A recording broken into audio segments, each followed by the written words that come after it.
1752 খ্রিস্টাব্দে রায়গুণাকর ভারতচন্দ্র অন্নদামঙ্গল কাব্যে লিখেছেন, কাঞ্চি দেশে পড়িল কাঁকালি অভিরাম, বেদগর্ভা দেবতা ভৈরব রুরু নাম। তামিলনাড়ুর কাঞ্চিপুরাম প্রাচীনকালের কাঞ্চি দেশ। নবম খ্রিস্টাব্দ থেকে ত্রয়োদশ খ্রিস্টাব্দ পর্যন্ত চোল রাজাদের রাজধানী।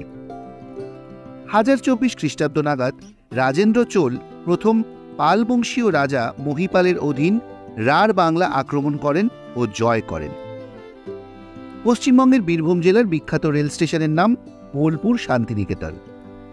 ভাবছেন তো, কাঞ্চি দেশের কথার মাঝে হঠাৎ বোলপুর শান্তিনিকেতন কেন এলো? তাহলে বোলপুর শান্তিনিকেতনের সাথে কাঞ্চি দেশের কি সম্পর্ক? কি সেই অজানা রহস্য? অবশ্যই জানবো সে কথা। বোলপুর শান্তিনিকেতনের নাম একসাথে এলেও শান্তিনিকেতন ছাড়াও বোলপুরের নিজস্ব একটা সমৃদ্ধ ইতিহাস আছে। জানেন কি, বোলপুরের সাথে জড়িয়ে আছে আরও দুটি জায়গা।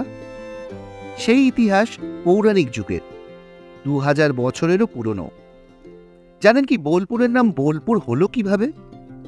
সবকিছুর পিছনেই আছে অনেক অজানা ঘটনা, আছে অনেক অজানা ইতিহাস। জানবো সব কথা, কিন্তু সে কথা জানতে হলে পুরো ভিডিওটা মন দিয়ে শুনতে হবে, নয়তো মিস করে যাবেন অনেক অজানা তথ্য। নমস্কার বন্ধুরা, কেমন আছেন আপনারা? আমি সায়ন, আর আমার সাথে আছে পিনাকি। আজ আমরা চলে এসেছি হিস্ট্রি এভিনিউর আরেকটি নতুন ব্লগ নিয়ে আপনাদের জন্য। যারা আমাদের চ্যানেল এখনও সাবস্ক্রাইব করেননি তারা অবশ্যই সাবস্ক্রাইব করে পাশের বেল আইকন প্রেস করে দিতে ভুলবেন না। চলুন আর কথা না বাড়িয়ে বেরিয়ে পড়ি আজকের ইতিহাসের খোঁজে, বোলপুরের খোঁজে। পশ্চিমবঙ্গের বীরভূম জেলায় একদিকে অজয় নদী, আরেকদিকে কোপাই নদী। এই দুই নদী তীরের প্রাচীন দুটো জায়গা বোলপুর এবং কঙ্কালীতলা। কোপাই নদীর তীরে কঙ্কালীতলা অন্যতম শক্তিপীঠ বা সতীপীঠ। পৌরাণিক মতে সতীপীঠে দেবী দাক্ষায়ণী সতীর দেহের নানান অঙ্গ প্রস্তরীভূত অবস্থায় রয়েছে। সাধারণত 51টি শক্তিপীঠের কথা বলা হয়ে থাকলেও বিভিন্ন শাস্ত্রে পীঠের সংখ্যা ও অবস্থান নিয়ে মতভেদ আছে। পীঠ নির্ণয় তন্ত্র গ্রন্থে শক্তিপীঠের সংখ্যা 51। তন্ত্র চূড়ামণিতে 51 পীঠের তালিকায় কাঞ্চি নামের জায়গাকে 28তম সতীপীঠ হিসেবে উল্লেখ করা হয়েছে এবং শিবচরিতে বলা হয়েছে 37তম শক্তিপীঠ এই কঙ্কালীতলা। দেবীর নাম এখানে দেবগর্ভা, মতান্তরে বেদগর্ভা, এবং তার ভৈরব মহাদেব রুরু। কঙ্কালীতলা আজকের সময়ের নাম। প্রাচীন তীর্থ হিসেবে এর নাম ছিল কাঞ্চি দেশ। পীঠ নির্ণয়তন্ত্র অনুসারে এখানে সতীর অস্থি বা কঙ্কাল পড়েছিল, সেই কারণে পীঠের নাম হয় কঙ্কালীতলা। আবার অষ্টাদশ শতাব্দীর শ্রেষ্ঠ বাঙালি কবি রায়গুণাকর ভারতচন্দ্র তাঁর অন্নদামঙ্গল কাব্যগ্রন্থে লিখেছেন, এখানে সতীর কোটি দেশ বা কোমরের অংশ পড়েছিল। কিন্তু এটি সেই কাঞ্চি দেশ কিনা জোর দিয়ে বলা যায় না। ইতিহাসবিদ দীনেশচন্দ্র সরকার বা বীরভূমের ভূমিপুত্র সাহিত্যিক ও ইতিহাসবিদ হরেকৃষ্ণ মুখোপাধ্যায়ের মতে বীরভূমে একটি মাত্র পীঠ, বক্রেশ্বর, বাকি সব উপপীঠ বা সিদ্ধপীঠ। ওনাদের মতে বীরভূম কখনো কাঞ্চি দেশ ছিল না, ছিল কামকোটি। তবে বীরভূমে তন্ত্রের ব্যাপ্তি ছিল প্রশ্নাতীত। তামিলনাড়ুর কাঞ্চিপুরাম প্রাচীনকালের কাঞ্চি দেশ। প্রথমেই বলেছি, রাজেন্দ্র চোল রাঢ় বাংলা আক্রমণ করেন ও জয় করেন। তবে কি ওই সময় বীরভূম রাজেন্দ্র চোলের স্মৃতিবাহী হয়ে কাঞ্চি দেশে পরিণত হয়? দেবীকে এখানে বেদগর্ভা কেন বলা হয়? ইনি কি বৈদিক কোনো দেবী? সম্ভবত না। বিশিষ্ট গবেষকদের মতে আনুমানিক 1032 থেকে 1060 খ্রিস্টাব্দের মধ্যে আদিসুরের সময় আগত বীরভূমের সাবর্ণ গোত্রীয় ব্রাহ্মণদের আদিপুরুষ বেদগর্ভ। তিনি কঙ্কালী পীঠে শক্তি সাধনা করেছিলেন। তার পূজিতা দেবী কঙ্কালী বেদগর্ভা বলে পরিচিত হয়। সম্ভবত এই মতটি দেবী কঙ্কালীর বেদগর্ভা নামের কারণ হিসেবে ঐতিহাসিকভাবে বেশি গ্রহণযোগ্য গবেষকদের কাছে। গুপ্ততন্ত্র সাধনার জন্য প্রসিদ্ধ কঙ্কালীতলা। এখানে আগে কোনো মন্দির ছিল না, বদলে একটি জলাশয় বা কুণ্ড ছিল। শক্তিপীঠে এই কুণ্ডকে কেন্দ্র করে আবর্তিত হচ্ছে দেবী মাহাত্ম্য। লোকশ্রুতি, কুণ্ডের মধ্যে কয়েকটি প্রস্তরখণ্ড আছে, যেগুলিকে সাধকরা দেবীর দেহের অংশ হিসেবে চিহ্নিত করেছেন। ওই প্রস্তরখণ্ডগুলি 20, আবার অনেকে বলেন 12 বছর অন্তর কুণ্ড থেকে তোলা হয়। পুজোর পর সেগুলিকে পুনরায় কুণ্ডের জলে ডুবিয়ে দেওয়া হয়। সতীকুণ্ডে শায়িত মহাদেবীর রক্ষকের ভূমিকায় বিরাজ করছেন কঙ্কালী পীঠের ত্রম্বক। পীঠভূমির প্রাঙ্গণে যে বটগাছ রয়েছে তার ছায়ায় রুরু ভৈরবনাথের মন্দির।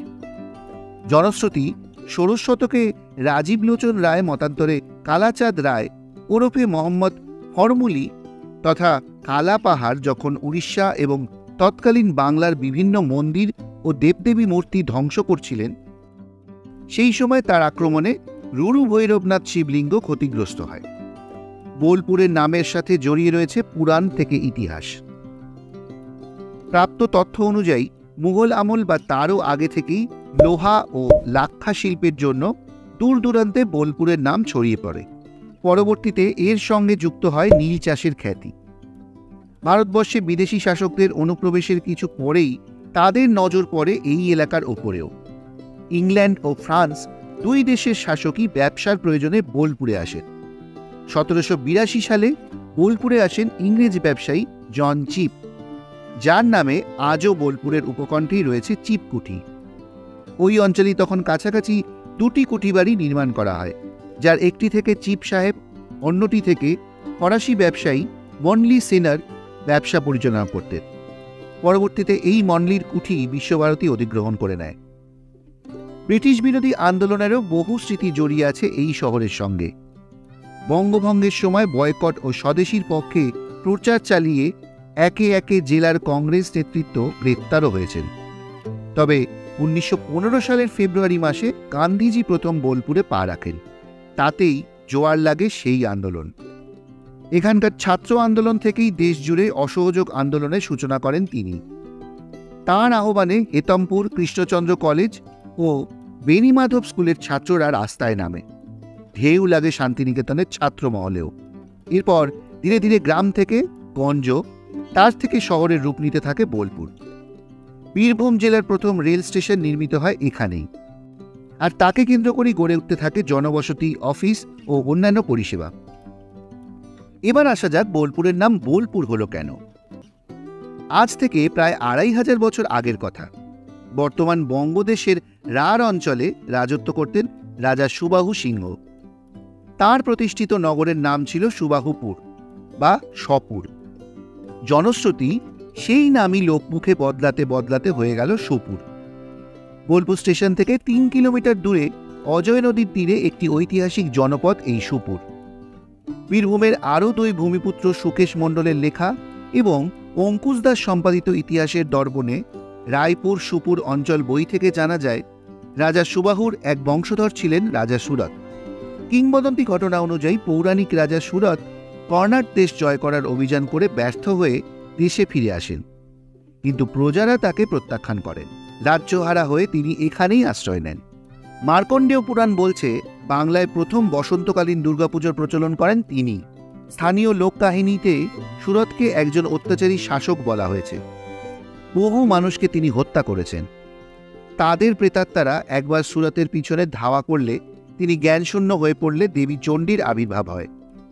সেই দেবীর উদ্দেশ্যে তিনি লক্ষ বলি দিয়ে পুজোর ব্যবস্থা করেন। রাজা সুরত দেবী ভগবতী শিবিক্ষার পুজো করতেন। মন্দিরটি আজও বর্তমান। মন্দিরের পশ্চিমে রয়েছে বাঘালা বা বাঁধাঘাট পুকুর। একসময় পুকুরের সিঁড়ির সামনে 2টো বাঘের মূর্তি ছিল, তার জন্য নাম বাঘওয়ালা পুকুর থেকে বাঘালা পুকুর। রাজা সুরতের সেই লক্ষ্য বলি হয়েছিল শিবিক্ষা মন্দির থেকে শুরু করে ডাঙ্গালি কালীতলা ও তার পার্শ্ববর্তী অঞ্চল পর্যন্ত। এরপরেই ডাঙ্গালি কালীতলা ও তার পার্শ্ববর্তী অঞ্চল বলিপুর নামে খ্যাত হয় বলে জনশ্রুতি। পরবর্তীকালে লোকমুখে বলিপুর হয়ে ওঠে বোলপুর। লেখকদের মতে সুপুরের রাজা সুরত ও প্রথম বসন্তকালীন দুর্গাপুজোর প্রচলনকারী সুরত একই ব্যক্তি কিনা তা নিয়ে বিতর্ক আছে।